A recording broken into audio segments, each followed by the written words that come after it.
the house that Donkey Kong and Mario built actually caught on fire. No need to worry, it sounds like it was a small fire and nobody got hurt, but it certainly makes you think about video game preservation and history in a more pressing way. According to Japanese news outlet NHK News Web and Google Translate, a fire was reported at Nintendo's headquarters in Kyoto on Monday, August 15th, just after 1 p.m. As relayed by the story on NHK, according to the police, some of the desks and chairs in a room on the 3rd floor were burned in the fire, but no one was injured. Also, according to the story, 8 fire engines were dispatched, but by the time they got there, the fire had been extinguished by company employees. There is now an investigation in regards to the cause of the fire, and according to reports so far, the consensus is that it might have been caused by some type of electrical device being charged, which would usually imply a phone, but since we're talking about Nintendo here, a company who's created some of the greatest video game handhelds of all time, it could have been a number of things, but I'm putting my money on like an old DS Fat or something like that.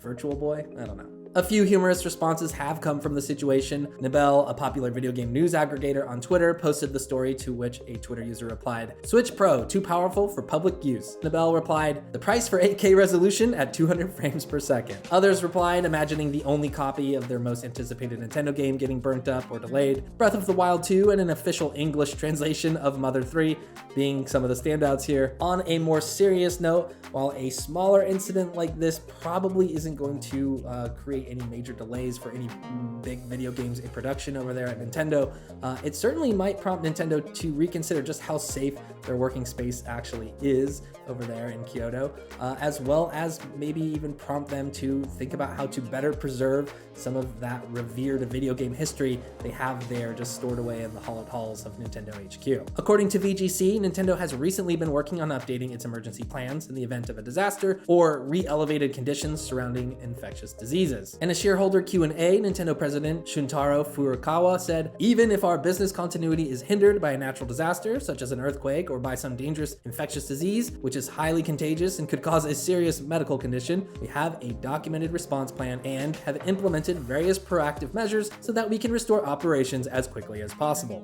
So this most certainly is kind of a response to COVID, where a lot of video game production was brought to a screeching halt as these bigger video game companies had to figure out a way to get their employees working from home. Obviously, a large part of the video game industry is very secretive, especially companies like Nintendo and I think Square Enix and parts of Sony, obviously in Japan. So finding a way for their workers to take those very secretive projects home and being able to log in or like share assets and things without things getting leaked or whatever is probably a very difficult process.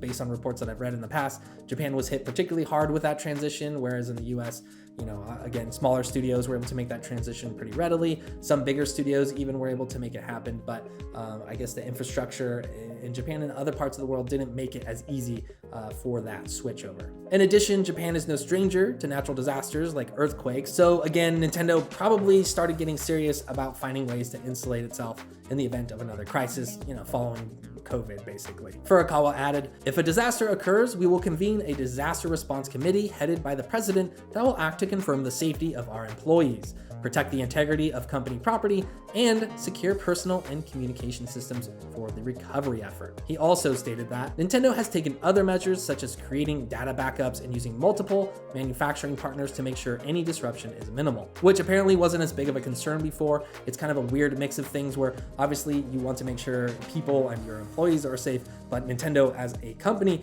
wants to also make sure that business can continue as usual for the most part, capitalism. Nintendo actually has plans to build a new 12-story building right next door to the current Kyoto HQ, which is slated to be finished in 2027, and that's good because it will have modernized building codes and materials. As you can imagine, the original building in Kyoto probably wasn't built with server rooms and temperature control for historic preservation in mind.